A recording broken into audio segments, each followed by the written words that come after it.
خوابوں کی پراسرار دنیا، خوابوں کی کیا حقیقت ہے، ٹائپس آف ڈریمز، دین اسلام ہماری کیا رہنمائی کرتا ہے اس حوالے سے، آیا ڈریم کی انٹرپریٹیشن لینی چاہیے یا بس انہیں اگنور کر دینا چاہیے، وغیرہ وغیرہ.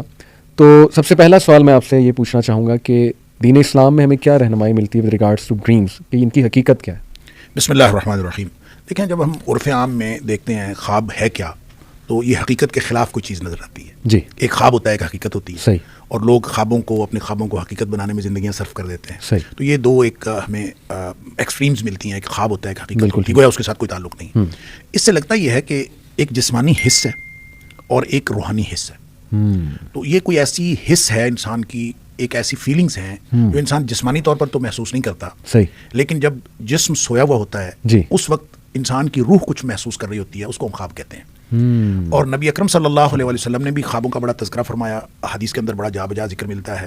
قرآن حکیم میں خوابوں کا ذکر ہے، بلکہ یوں کہنا چاہیے کہ 6 خواب قرآن حکیم میں ذکر ہوئے ہیں. اچھا. 3 تو انبیاء کے خواب ہیں. جی جی. اور 3 خواب جو ہیں وہ غیر انبیاء کے، مختلف لوگوں کے، اور ان کا باقاعدہ قرآن نے ذکر بھی کیا، اس کی تعبیر کا تذکرہ بھی کیا. اچھا. اس میں حضرت ابراہیم علیہ السلام کا خواب ہے، جی، جو بہت معروف. حضرت اسماعیل علیہ السلام کو جو انہوں نے خواب میں دیکھا کہ صحیح انہوں نے صحیح بالکل کلیئر کٹ انی آرا فی المنام ہے کہ میں نے خواب میں دیکھا، انی اذبحک، میں تمہیں ذبح کر رہا ہوں. صحیح صحیح. اور پھر اس سے رائے پوچھی اپنے بیٹے سے، فانظر ماذا تری، کہ میں نے خواب میں دیکھا ہے. صحیح. اب ظاہر ہے کہ وہ نبی کا خواب ہے، اور نبی کا خواب وحی ہوتا ہے، وحی کے درجے پر ہوتا ہے.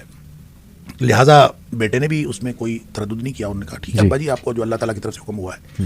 اسی طرح حضرت یوسف علیہ السلام کا خواب کہ میں نے 11 ستارے اور سورج چاند کو دیکھا، مجھے سجدہ کر رہے ہیں. صحیح صحیح. پھر اسی طرح سے یوسف علیہ السلام، سورہ یوسف کے اندر ہی 3 مزید خوابوں کا ذکر ہے. ایک تو 2 قیدی جو آپ کے جیل کے ساتھی تھے، ان کے خواب الگ الگ. پھر اسی طرح جو اس دور کے بادشاہ کا جو خواب ہے، جو آ کے حضرت یوسف علیہ السلام سے پوچھا گیا. جی. اچھا، اسی طرح نبی اکرم صلی اللہ علیہ وسلم کے خواب کا تذکرہ بھی ہے، جو آپ نے اپنے آپ کو اور اپنے ساتھیوں کو عمرہ کرتے ہوئے دیکھا. اور نبی کریم صلی اللہ علیہ وسلم فرمایا کہ مجھے جو ہے وہ خواب میں دکھایا گیا ہے. تو آپ پھر عمرہ کرنے کے لیے گئے، پھر حدیبیہ پہ روک لیا گیا. پھر بعض لوگوں کو یہ خیال ہوا کہ یہ تو خواب غلط ہو گیا ہے. صحیح. تو پھر اللہ تعالیٰ نے قرآن میں اس کی تصدیق فرمائی کہ یہ خواب سچا ہے. لقد صدق اللہ رسولہ الرؤیا، کہ اللہ تعالیٰ نے اپنے رسول کے خواب کو سچا کیا ہے. تو تم لوگ دیکھو گے اپنے آپ کو کہ اب امن کے ساتھ جم جاؤ گے اور عمرہ کرو گے. پھر اگلے سال کیا گیا اور خواب کی تعبیر آئی سامنے. تو اس کا مطلب یہ ہے کہ یہ خواب کا تعلق، ایک تو پہلی بات کہ خواب حقیقت ہے، دوسری بات یہ کہ اس خواب کا حقیقت کی دنیا کے ساتھ تعلق ہے، اور بعد میں آنے والی کسی واقعے کے ساتھ بھی تعلق ہو سکتا ہے، ماضی کے کسی واقعے کے ساتھ بھی تعلق ہو سکتا ہے، حال کے کسی واقعے کے ساتھ بھی تعلق ہو سکتا ہے. البتہ نبی کریم صلی اللہ علیہ وسلم نے جو اس کی قسمیں بتائی، جو آپ نے ذکر کیا کہ اس کی کتنی قسمیں ہیں، اس کے بارے میں نبی کریم صلی اللہ علیہ وسلم کا ایک معمول بھی تھا. صحابہ کرام کہتے ہیں کہ عام طور پہ نبی کریم صلی اللہ علیہ وسلم فجر کے بعد جب ہماری طرف نماز کے بعد منہ پھیرتے تو آپ اکثر اوقات پوچھ لیتے تھے آج کسی نے خواب تو نہیں دیکھا.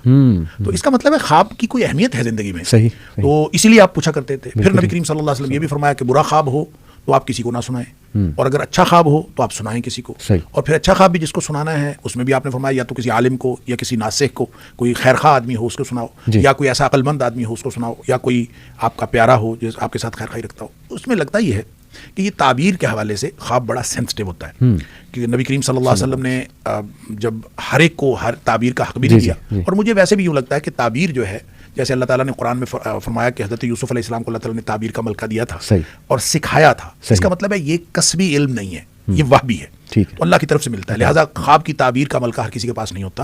کوئی شخص تعبیر کر سکتا ہے، کوئی شخص تعبیر نہیں کر سکتا. البتہ خواب کی قسموں کے بارے میں نبی کریم صلی اللہ علیہ وسلم نے فرمایا 3 قسمیں ہوتی ہیں. آپ نے فرمایا ایک تو سچا خواب ہے، ٹھیک ہے.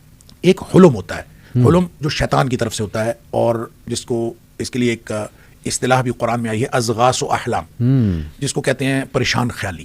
اور پریشان خیالی یوں کہہ لیں کہ آدمی کے جو بالکل ٹوٹے پھوٹے سے خیالات ہوتے ہیں وہ، اور منتشر قسم کی چیزیں، تو وہ خواب بے معنی ہوتا ہے، یا اس کے کچھ خوف ہوتے ہیں، خوف ہوتے ہیں، وہ آ جاتے ہیں. اس کو بعض لوگوں نے اضغاث و احلام جو ہے، نبی کریم صلی اللہ علیہ وسلم نے حدیث میں 3 قسمیں جو بیان کی، آپ نے اس میں اضغاث و احلام کا ذکر نہیں فرمایا. آپ نے فرمایا ایک تحدیث نفس ہے، ایک فرو یا حق یا فرو یا صالح، نیک یا اچھا خواب ہے یا سچا خواب ہے. دوسرا آپ نے فرمایا کہ ایک خواب ایسا ہے کہ جو اصل میں انسان کا رویا یحدث الرجل نفسہ، کہ اپنے آپ کے ساتھ بات کرتا ہے، اس کو کہتے ہیں حدیث نفس. کہ جو احوال ہیں، بچے کے امتحان ہیں، امتحان میں اس کو ٹینشن ہوئی ہوتی، خواب امتحان کے آنا شروع ہو جاتے ہیں. کسی کو جاب کے اندر ٹینشن ہے، اس کو جاب کے خواب آنا، یہ حدیث نفس ہوتی ہے، جس طرح آدمی اس طرح سوچ رہا ہوتا ہے. اچھا، تیسری چیز ہے آپ نے فرمایا شیطان ڈراتا ہے، وہ تحزین ہوتی ہے، ڈراوا ہوتا ہے شیطان کی طرف. لہٰذا اسی کو حلم کہا گیا ہے جو احلام کی طرف آتا ہے. لہٰذا اس کا مطلب جو شیطان کے ڈراوے والا خواب ہے وہی اضغاث و احلام ہے. صحیح. بعض لوگوں نے حدیث نفس کو بھی اضغاث و احلام میں شامل کیا ہے.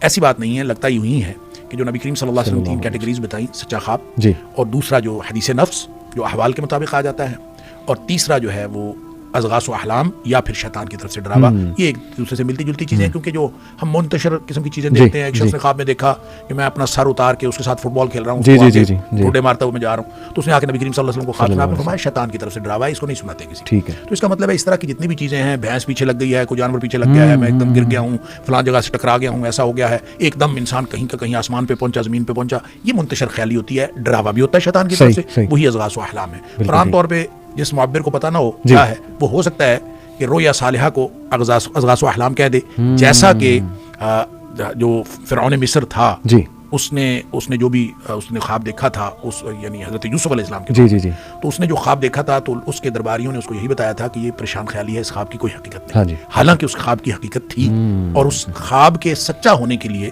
یہاں سے ایک بات یہ بھی سمجھ آئی کہ اس خواب کے سچا ہونے کے لیے بندے کا مومن ہونا ضروری نہیں ہے. مومن کو بھی سچا خواب آ سکتا ہے, غیر مومن کو بھی سچا. صحیح صحیح صحیح, ویری انٹرسٹنگ. آپ نے بات کی ایک صحابی آئے, انہوں نے خواب دیکھا جی ان کا سر آگے جا رہا ہے, نبی صلی اللہ علیہ وسلم نے کہا جھٹک دو.